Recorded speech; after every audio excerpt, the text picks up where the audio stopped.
Welcome back to A-Level Business channel, and in this video we're going to look at chapter 56, A-Level Business Edexcel theme 3, corporate influences. So let's get started. Learning objectives, corporate timescales, short-termism versus long-termism, evidence-based and subjective decision making.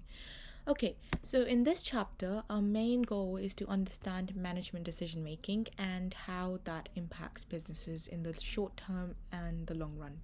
Okay, so influences on business decisions. One of the main functions of senior management team in a corporation is to make strategic decisions. Okay, these are important, far-reaching decisions that have a long-term impact on a business. Okay. Now, for example, if a business decides to build a new factory in an overseas location, this is not a decision that can be easily reversed. So it's going to have a long-term impact on the business and business's employees, operations, and so onwards. Okay, so here are a number of factors which are likely to be influence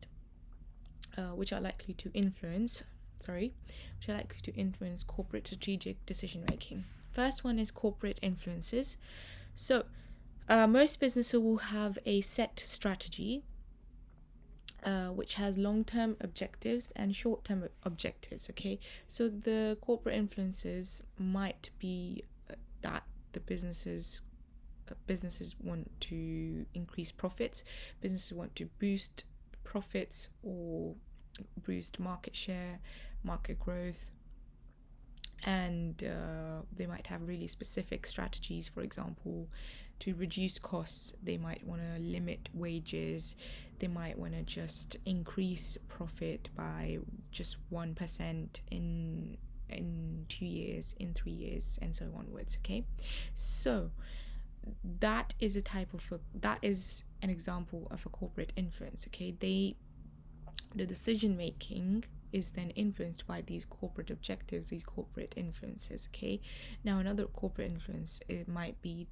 whether business decisions are based on evidence or subjective views, again, which we said that we were going to look at.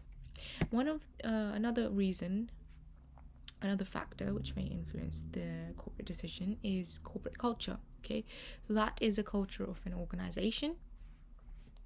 Okay, so for example, if the culture is open, then the business is more creative, more flexible, more innovative. It's more likely to make decisions that involve change rather than where the culture is more resistant to change. The decisions are likely to be cautious and involve less risk. Finally, we have we have one more to go. Stakeholder perspective. So that's taking into account employees, stakeholders, customers, suppliers, the environment, any type of stakeholder involved in the business, taking into account their views, their approach. Okay, and for example, a large institution, a large corporation will have to take into account somewhat of the stakeholder perspective, some stakeholder perspective. And finally, we've got business ethics. Now, business ethics is a good one because mostly corporate decisions aren't exactly taken by taking into account the ethics. Okay, so depends on the type of company you're running. If in the company you have a strong sense of corporate social responsibility, you're not exactly likely to make a decision that will probably impact the environment or threaten the environment or damage relations with local communities or upset the workforce. It depends on the type of culture you've got. See, all these things are interrelated, all these things are interconnected, obviously. Okay, so this was our final one. Now let's have a look at corporate timescales. The first one we're going to look at is short-termism. Now, short-termism is simply companies that appear to be more short-termist than others. So literally means they focus on the short term more rather than the longer run or the long term. Okay, so Company is more likely to do these things if they're short-termism, maximize short-term profits, invest less money in research and development. R&D, obviously long-term. You're thinking long-term, you're investing more, and it costs more and not very likely to give you lucrative returns. Invest less in training, obviously that's long term as well. Return cash to shareholders, engage in asset stripping. Of course, if it's a short termism company, that corporation is definitely going to engage in asset stripping. Now, asset stripping is where a business buys another business. Okay, often a company buys another company. Okay, and what they do is they asset strip. They are literally, they sell off the most profitable parts of the business. Okay, that's what you do in asset stripping. That's what private equity firms do essentially. You buy a business. Asset stripping is where business buys another business, okay, often in financial difficulty, and breaks it up. The profitable parts are sold for cash, and the loss-making parts are obviously shut down. Okay, and this practice is often considered unethical because there's no regard for the future for the company and its stakeholders. Well, it is a slightly unethical. Actually, this is subject to opinion, subject to perspective, okay, subject to debate. Is it unethical, or is it actually worth it to kind of shut down a loss-making business or a business in financial difficulty? Well, it would depend on the type of business it is. You know what? For example, if it's a cancer research organization, like it's an institution that's researching on developing a new drug for a for a disease such as cancer, or for a motor neuron disease, etc., then it's probably unethical to shut down the whole project just because it's in financial difficulty. So it depends on the type of business, subject to debate, obviously, subject to opinion. It is considered unethical a little bit. However, in the short term, it can generate a quick cash return for shareholders of the predator. Okay. And then we've got arranged more short-term contracts. Okay, companies with short-term objectives may rely more heavily on short-term contracts. For example, with suppliers. Okay, they might also employ more agency temporary staff. Okay, 0 hours contract and so on and so on. Okay, entering short-term contracts doesn't really commit a business to any long-term objectives, but in the short run, it's actually good, cheaper, better. Finally, pursue external growth rather than organic growth. What does this mean then? So, organic growth may be considered too slow for companies with short-termist approach. Okay, so growth through mergers and acquisitions is much faster and may generate swifter returns, and if successful. So, organic growth is much slower. You're redeveloping, development to grow slowly, step by step. Buying another factory, investing into new product development, R&D, and slowly gaining market share. Whereas with mergers and acquisitions, you just do it. Okay, then quickly let's have a look at long-termism. Businesses are less likely to look at lucrative and short-term ideas. Okay, so what do? More likely to invest in R&D, innovations, more likely to be innovative, creative, and flexible. New product development, obviously, new product line, new factory, recruiting high-quality staff, training and growth. They emphasize that. Okay, so that's more long-termism. Okay, and obviously prioritizing quality of operations. Again, they're more focused on quality, more focused on smoothing the process, making it efficient, making it cost efficient, making the operations of high standard quality, training. It's just a different approach. They're not really looking for quick cash, quick profit, generating high returns. They're looking for something a bit more valuable. Okay, looking for innovations, looking out for the employees, stakeholders, communities, looking to invest in R&D, which will overall give them a higher profit in the long run. Okay, so evidence-based decision making. Again, here, what is evidence-based decision making? Requires a systematic and rational approach to researching and analysing all available information before a conclusion was reached. Again, this is more scientific, more rational, logical, systematic, evidence-based. You look at previous data, historic data.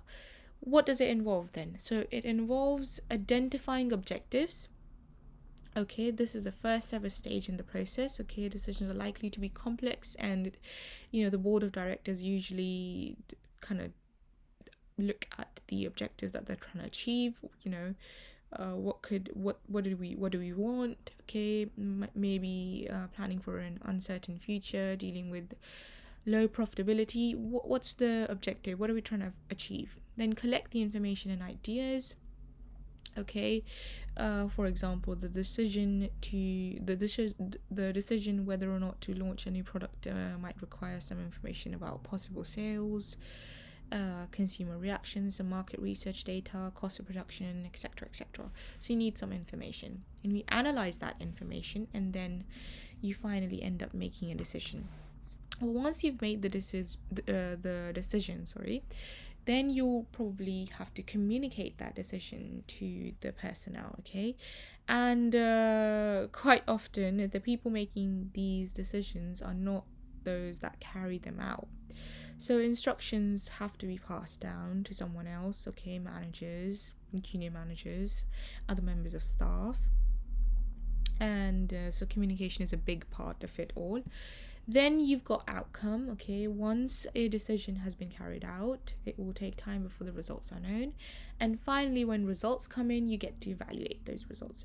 Finally, the results are in. Now the decision makers will have to evaluate the outcome of their own decisions. Okay, so this is the step-by-step process of evidence-based decision making. Final bit of this chapter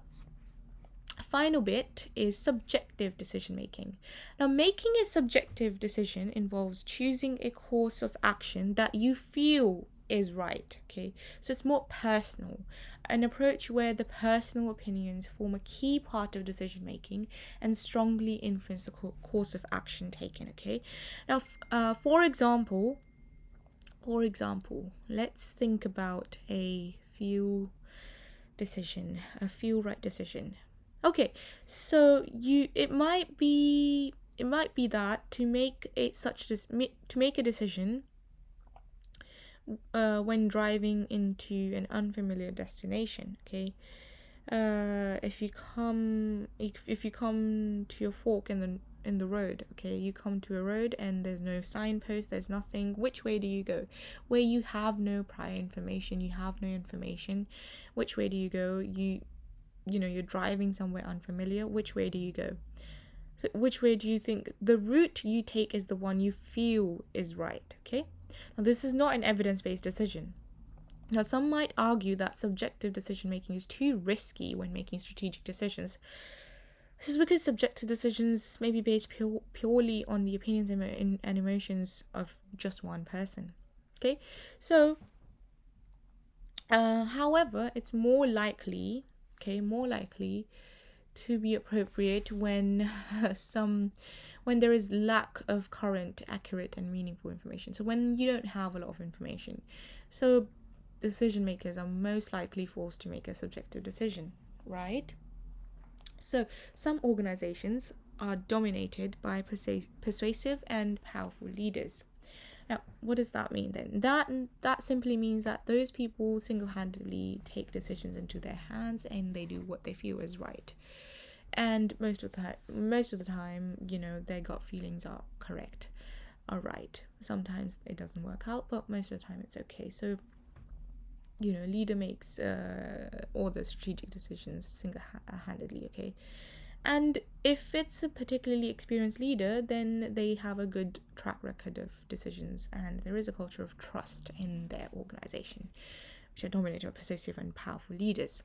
And finally, subjective decisions are riskier and success is variable. Again, just a few little thing that you need to remember, just my mini thing that you need to remember, that the success is variable, obviously. But if you've got a powerful leader and there's good trust, then people will go along with your decision. Okay, then this is it for the chapter 56, corporate influences. This is a fairly short chapter, fairly theoretical chapter. All the fun stuff, we left them behind in chapter 55, the decision tree, the critical path analysis, all the fun stuff is over. Now we're just going to look at some corporate decision making, corporate influences, corporate culture, and so onwards. Okay, so I hope this video was useful. Thank you for watching, and subscribe and share if you found this useful. Thanks again.